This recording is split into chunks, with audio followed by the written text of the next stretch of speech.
La desdolarización es el fin del mundo como lo conocemos, la caída del imperio, el inicio de un nuevo orden mundial.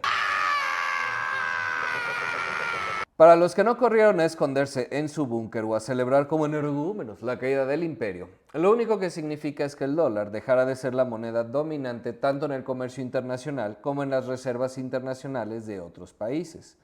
Repasaremos desde lo más básico, pero quédense al final porque seguro que no lo saben todo. Iniciaremos desde qué es el dinero realmente, la inflación, tipo de cambio, libre flotación, las monedas fiduciarias, las no fiduciarias y hasta los acuerdos Bretton Woods, porque, ¿cómo dicen burradas? Y se imaginan cosas que suenan muy lógicas en sus cabecitas, pero no funciona así. Claro que si eres un conspiranoico de lo que sea, crees que el globalismo y las élites capitalistas, tecnócratas, nos quieren dominar y empobrecer a través del dólar, que el marxismo cultural busca a través de la Agenda 2030 homogeneizar y erosionar los valores tradicionales, o que los sabios de Sion están detrás de ellas, ¿cómo pueden estar detrás de estas dos y muchas más? Imponiendo ideologías que debilitan a la sociedad para controlar la información, provocando caos, crisis económicas y morales para establecer su nuevo orden mundial marxista. Estás mal, quieren todo eso, pero para controlar las finanzas globales y así mantenernos bajo su control, siendo ellos los capitalistas dueños de todo mientras mantienen el resto del mundo en la miseria. Bueno, si crees estas u otras tonterías, desliza hacia arriba de una vez porque este video no te va a gustar. Si quieres aprender cómo funciona el dinero realmente, estás en el lugar correcto, sin conspiraciones ni fanatismos. Comenzamos. Dinero y moneda. Dinero y moneda están relacionados, pero no son lo mismo. Moneda es una forma específica de dinero en circulación. Por ejemplo, pesos, dólares, bitcoins, centenarios, monedas de Mario Bros. Hasta tus tazos son una forma de moneda si alguien te los acepta como pago a cambio de otra cosa, claro. Es la forma física o digital de un constructo social que es el dinero. El dinero, por su parte, es cualquier medio de pago aceptado para pagar bienes, servicios y crédito. No es algo natural, la sociedad lo crea. El dinero puede existir sin su expresión, que es la moneda, pero no viceversa. Por ejemplo, si tienes 1,000 pesos en tu cuenta bancaria, eso es dinero, pero no se convierte en moneda hasta que lo retiras como billetes del cajero automático. Pues es lo mismo con lo que pagas. No. El dinero es un medio de cambio porque sirve para facilitar el comercio, eliminando la necesidad del trueque. Además, al fraccionar su valor, todo es más sencillo. Es una unidad de cuenta porque proporciona una medida común de valor que nos permite comparar precios. Y es una reserva de valor ya que el dinero actúa como un depósito a lo largo del tiempo. O sea, puedes ahorrarlo o guardarlo y usarlo más adelante. La moneda es el tipo de dinero que estás empleando. En resumen, el dinero es algo que mantiene su valor en el tiempo. Puede traducirse fácilmente a precios y es ampliamente aceptado. Pero ¿cómo reserva de valor si cada vez vale menos? Sí, eso es la inflación. Ahorita la vemos, no desesperes. Pensemos en el trueque. Si necesitara pollos para comer, necesitaría intercambiar algo con el criador de pollos que él quisiera. Pero si soy mecánico y el de los pollos no tiene auto, no necesitaría mis servicios. Quizá un productor de maíz cuyo tractor no funcionara podría darme algo, pero yo no quiero maíz. O el médico me dijo que necesitaba proteínas. Y por supuesto, somos capaces de producir más de lo que necesitamos para subsistir a través de la especialización. Es decir, en lugar de yo mismo producir mi maíz y mis pollos, es más eficiente que una persona se dedique al maíz y otra a los pollos e intercambien. Eso produce excedentes, lo que nos permite que otras personas se dediquen a otras cosas que cuidar animalitos o sembrar maíz. Con los excedentes del maíz puede haber alguien construyendo un cohete a la luna que no se preocupe por sembrar su maíz o criar sus pollos. Esto inevitablemente nos lleva a discusiones filosóficas de capitalismo o socialismo, propiedad privada o pública, economía centralizada o descentralizada. Pero ese es tema de otro video. Hoy el mundo es lo que es, nos guste o no, y sobre lo que hay es sobre lo que hacemos el video. Igual los mismos principios aplicarían de todas formas a cualquier sistema o modelo. El dinero, al ser solo un medio de intercambio, seguiría existiendo bajo cualquier modelo y estaría sujeto a las mismas reglas de inflación, devaluación, etc. Ahora lo veremos. Salvo que regresemos a vivir a la jungla, siempre necesitaremos el dinero para no tener que estar buscando personas específicas para intercambiar. Dinero fiat. Actualmente, porque esto puede cambiar en cualquier momento, aunque se ve difícil, los billetes y moneda fraccionaria emitidos con sellos oficiales, o sea, de un banco central o gobierno, son dinero fiduciario o fiat, lo que significa que esos billetes y monedas fueron creados por decreto gubernamental y que circulan porque el público confía en el gobierno que las emite. No en que si son buenos o malos o regulares gobernantes. Confían en que ese billete será aceptado por cualquier persona como forma de pago. El de los pollos me lo va a aceptar y yo se lo acepté al del maíz a cambio de reparar su tractor. Por sí solo, el billete no vale nada. Es la confianza de que podré intercambiarlo lo que le da un valor. Funcionan solo porque todos en la sociedad acuerdan aceptarlos como pago. Fiat significa literalmente confianza y se le dio este nombre porque dejaron de utilizarse monedas respaldadas en algo, oro por ejemplo. El oro les gusta a muchos, pues todos los seres humanos confían en el oro, en que les aceptarán oro a cambio de pollos, y el de los pollos con ese oro podrá adquirir maíz. Y lo mismo ocurre con las monedas digitales como el Bitcoin. Si hay quien te lo acepte como pago, es una moneda. Y si te la reciben, es que confían en que podrán utilizarla después para pagar algo. Sin embargo, el dinero fiat es aún más abstracto que el oro, incluso que el Bitcoin, pero no significa que el oro realmente vale algo. Vale porque estamos dispuestos a aceptarlo, igual que el Bitcoin, nada más. Si no me aceptan oro, no vale nada. Inflación. Pero con el oro y el Bitcoin no habría inflación. ¿Que no? Veamos qué es la inflación. Empecemos por cómo saben los gobiernos cuánto dinero imprimir. Un gobierno, sea este de izquierda, derecha, arriba, abajo, rey, sultán o hasta una sociedad anarquista, siempre estará tentada a emitir dinero, incluso falso. Por eso no les diré dónde hacen unos billetes de estupenda calidad, casi tan buenos como los oficiales. ¿Por qué? Pues porque como todo el mundo te lo acepta, es lógico pensar que con eso podrás comprar más, emplear más personas, pagar más salarios, si no eres anarquista, claro. Pero igual el anarquista querrá cosas. Como gobierno ganas popularidad. Pero por otra parte, si se imprime demasiado dinero, los precios comenzarán a subir. ¿Por qué? Simplemente porque todos tienen dinero.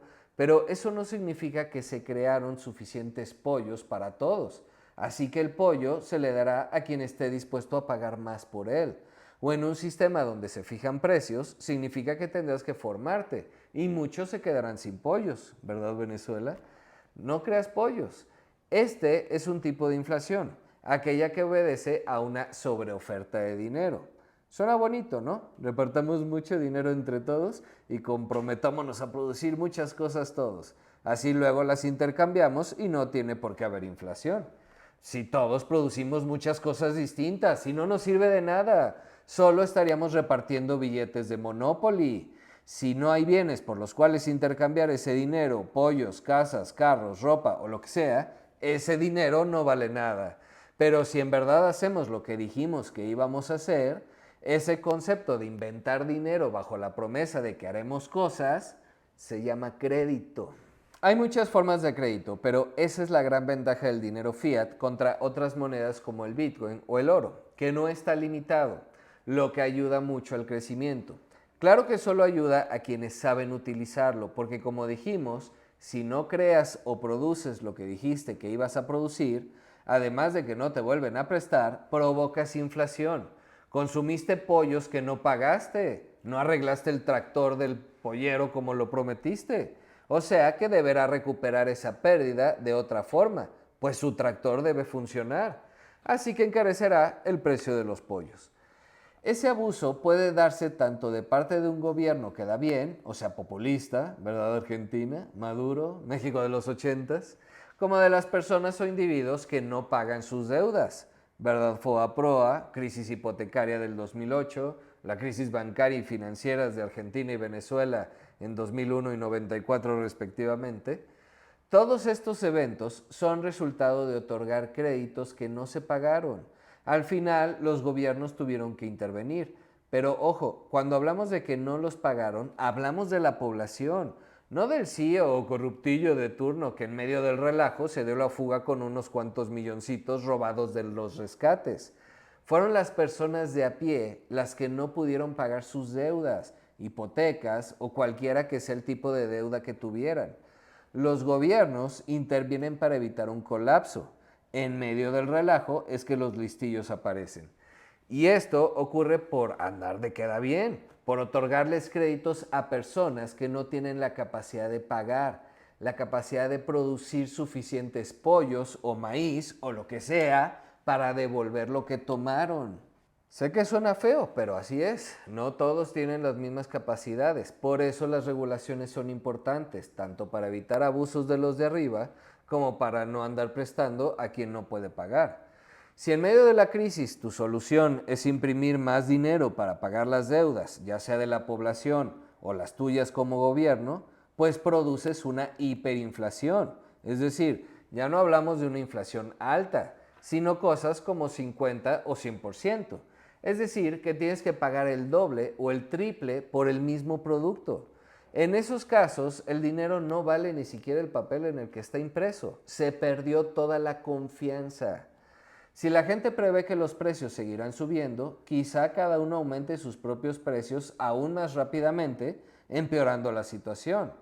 Para evitar la tentación de imprimir dinero, los países han delegado la tarea de decidir cuánto dinero imprimir a bancos centrales autónomos o independientes, que van midiendo la producción del país. Puede haber crisis por muchos factores, pero no se ha registrado una hiperinflación en un país con un banco independiente donde los políticos no meten mano. Un banco central hace otras cosas que al ratito veremos. Pero ¿por qué siempre suben de precio las cosas si hay bancos centrales? Por el aumento en la demanda. La población tiende a crecer, cada vez somos más, pero también somos más productivos.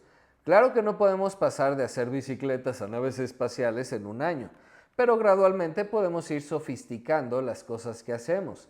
Al principio el pollero solo necesitaba maíz, pero luego alguien le ofreció el tractor, luego una casa, luego una televisión, una computadora.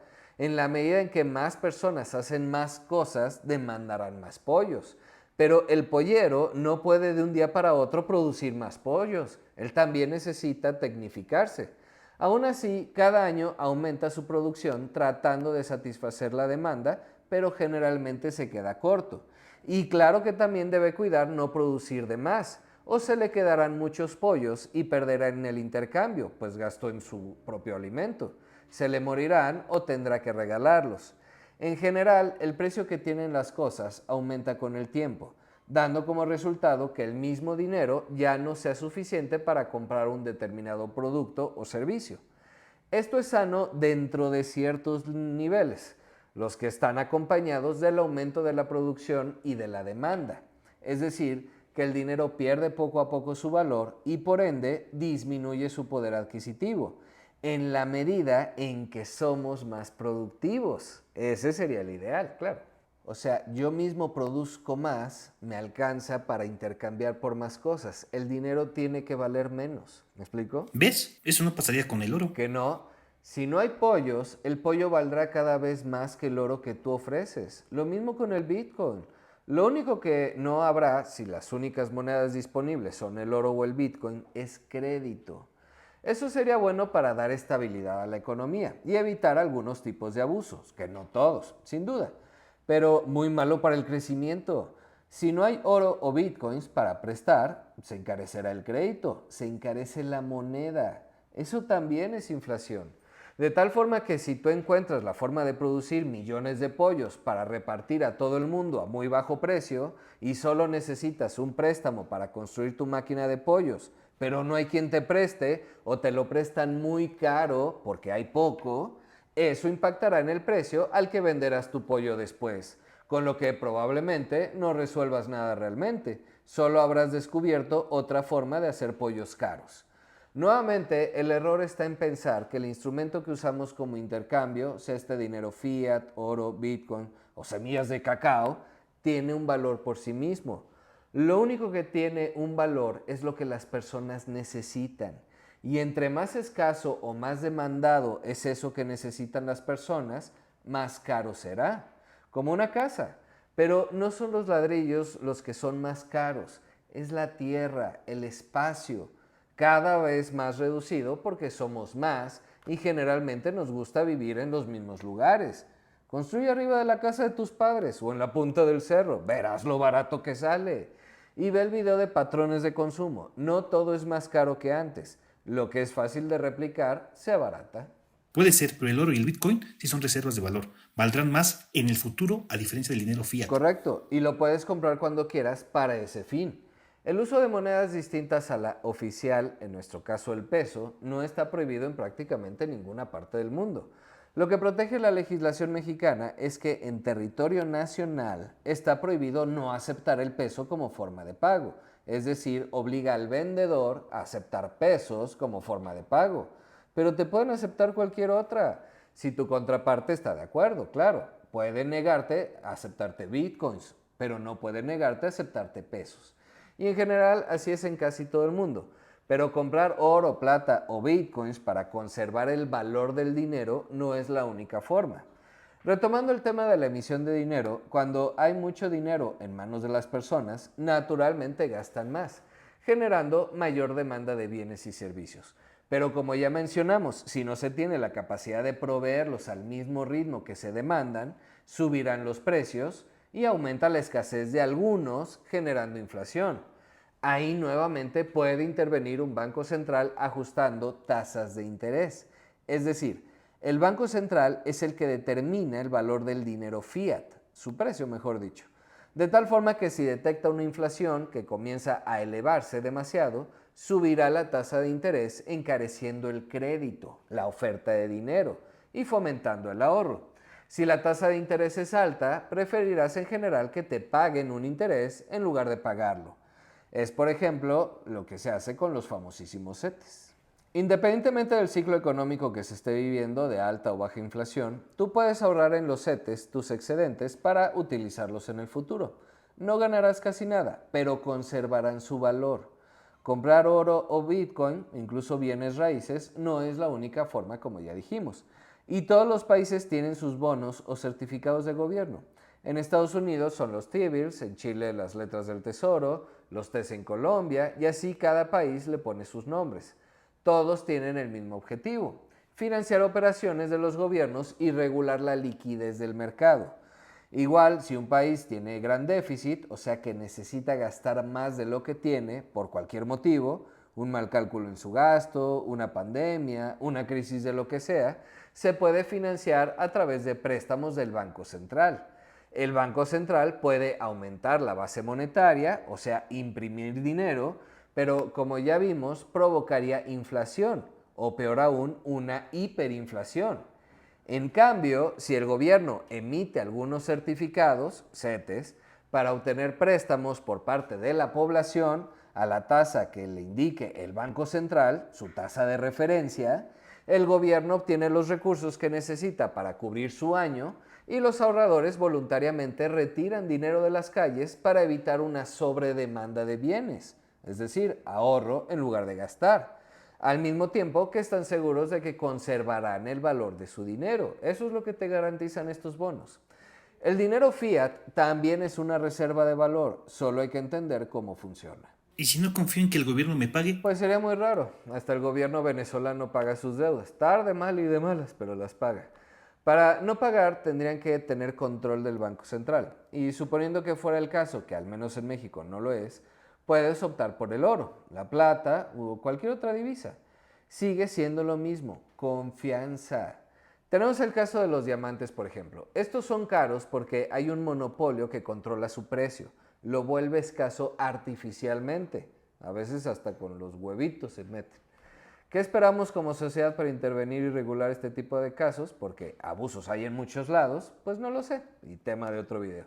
Pero podría pasar también con el oro, que al más puro sueño medieval o renacentista, no estoy seguro cuándo pasó, por medio de algún proceso alquímico, se descubra la forma de producirlo artificialmente, de forma que se vuelva absurdamente común y se abarate. El Bitcoin puede encarecerse cada vez más porque cada vez es más demandado, o puede surgir una tecnología que lo supere, se pierde el interés en él y su valor se desplome. ¿En qué confías más? Los tres escenarios son poco probables, pero ninguno imposible. Dato cultural, y antes de que pregunten si el dinero fiat es una invención nazi. Por eso lograron desarrollarse tan rápido después de estar tan hundidos tras las sanciones de la Primera Guerra Mundial. Pero ojo, nuevamente hay que producir cosas con ese dinero fiat inventado. Si no, solo tienes billetes de Monopoly. Digamos que el dinero en general nos facilita la vida para no andar haciendo trueques. El dinero fiat nos la facilita aún más para no andar escasos de liquidez. Pero como toda herramienta, debe usarse responsablemente. El respaldo del dinero fiat son los bienes y servicios que produces con él. Libre flotación.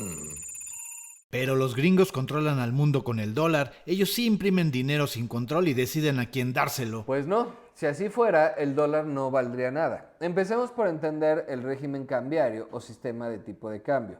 Existen básicamente dos. Ambos son usados para determinar el valor de una moneda nacional frente a otra. En un tipo de cambio fijo se determina arbitrariamente el valor de una moneda. Por ejemplo, puedes decir un peso vale $1 y nadie te lo va a discutir. Lo que pasa es que quien te vende un cacahuate, cuando tú quieres importar algo, pues te lo vende $1. Y si él no considera que tu peso vale lo mismo, pues no te va a aceptar el peso. Le vas a tener que pagar con oro o darle muchos pesos más. Internamente tú puedes vender ese cacahuate en $1, pero significa que lo subsidiaste, o sea, tuvo un costo de todas formas. La cosa es que las imposiciones rara vez funcionan, ya que nuevamente dependerá de la demanda. Es mejor dejar que el tipo de cambio fluctúe. Lo hace el dólar, el euro y hasta las monedas de economías emergentes como el peso mexicano. Incluso el yen con algunos asteriscos que veremos más adelante. La cosa es que dejas que su precio se determine por oferta y demanda sin la intervención directa de autoridades, aunque sí puedes intervenir un poco, pero de forma indirecta. Con la libre flotación, el precio de una divisa frente a otra no tendrá una trayectoria predeterminada ni predecible. Grábenselo en la mente porque cada rato andan preguntando, ¿y en cuánto andará el dólar el año que entra? Nadie sabe. Puedes medio predecir y tal, que no es lo mismo que hacer cálculos econométricos para calcular el crecimiento de una economía. Son cosas muy distintas. Una cosa sí la puedes medir, la otra básicamente estás adivinando. Una moneda se aprecia cuando gana valor respecto a otra y se deprecia cuando lo pierde, obvio. Pero debemos tener claro que no es un partido de fútbol. Si bien nos gusta ver que nuestra moneda se aprecie, esto no necesariamente es bueno, tampoco malo. Monedas como el dólar y el euro tienden a apreciarse porque son más demandadas en el comercio internacional. Es decir, hay intercambio comercial con esas monedas, hay más demanda de ellas. Pero tenemos el caso del superpeso en 2023, que se explica por un mayor flujo de dólares que llegaron al país, producto sí del crecimiento económico, de las exportaciones, el aumento de las remesas, la inversión extranjera, pero principalmente por las altas tasas de interés que se estaban ofreciendo en ese momento. Y siguen relativamente altas, todavía no nos recuperamos. ¿Recuerdan que tras la pandemia la inflación se disparó un poco? Sí. Bueno, pues normal. Después de estar casi un año todos guardados, la producción de bienes cayó. No solo en México, en el mundo. Es decir, nos guardamos en nuestras casas y produjimos menos pollos. Hay menos pollos, salen más caros. Entonces, para evitar que la demanda aumente y sigan subiendo de precio los pollos antes de que se recupere su producción, prácticamente todos los países del mundo subieron tasas de interés, pero México las subió muchísimo. Por ejemplo, mientras la Fed, el Banco Central gringo, pagaba 5.25%, que ya es alto para ellos, México pagaba 11.25%. Cabe aclarar que esta tasa de referencia no solo afecta a los CETES, es referencia para todos los créditos y pago de interés a ahorradores, incluidos privados. Por eso vemos, no sé, a las SOFIPOS tan altas, por ejemplo. Recuerden que esa tasa es el costo del dinero, es decir, se encareció el dinero. Esa tasa tan alta atrajo, por supuesto, no solo a ahorradores mexicanos, prácticamente de todo el mundo.